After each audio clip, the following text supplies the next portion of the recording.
అభితో మాట్లాడదామని, అభి తన దగ్గర 30,00,000 తీసుకున్నాడన్న మొత్తం విషయాన్ని సీతాకాంత్ రామలక్ష్మికి చెప్పేస్తాడు. అయితే రామలక్ష్మి ఫోన్ చేయమంటే, అభికి ఎన్ని సార్లు ఫోన్ చేసినా కూడా ఎత్తకుండా ఓవర్ యాక్షన్ చేస్తాడు.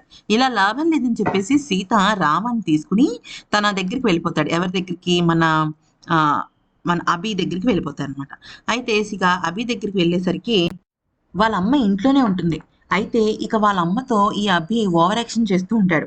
కానీ అప్పుడే తాగేసి తాగేసి బయటికెళ్దాం అనుకునే లోపు సీతారామాల్నిద్దరిని కూడా బయట చూసేసరికి తను ఈ అబ్బాయి ఉంటాడు గదా! అభి వాళ్ళ అమ్మని దాచేస్తాడు. దాచేసి వణికిపోతూ ఉంటాడు. వీళ్ళేంటి ఇక్కడికొచ్చేసారు డైరెక్ట్‌గా అనేసి.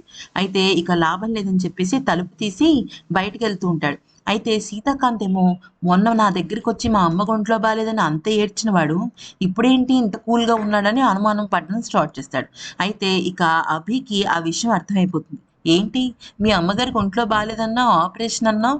కనీసం బాగయిందా లేదా అని నాకు ఫోన్ కూడా చేసి చెప్పలేదంటే, ఆపరేషన్ ఇంకా జరగలేదంటాడు. అదేంటి మొన్నే అన్నావు కదా ఆపరేషన్ అని, మళ్ళీ జరగలేదంటావేంటి అంటూ అనుమానం స్టార్ట్ అవుతుంది.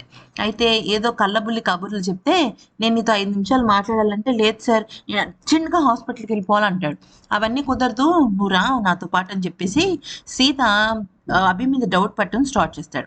ఆ తర్వాత అభి ఇంక చేసేదేం లేక వాళ్ళతో పాటు పక్కకొస్తే సీతాకాంత్ ఒకటే అంటాడు. నాకు నిన్ను చూస్తుంటే ఎందుకో డౌట్ కొడుతుంది. మొన్న ఒక రకంగా మాట్లాడావు. ఈరోజు ఒక రకంగా మాట్లాడావు.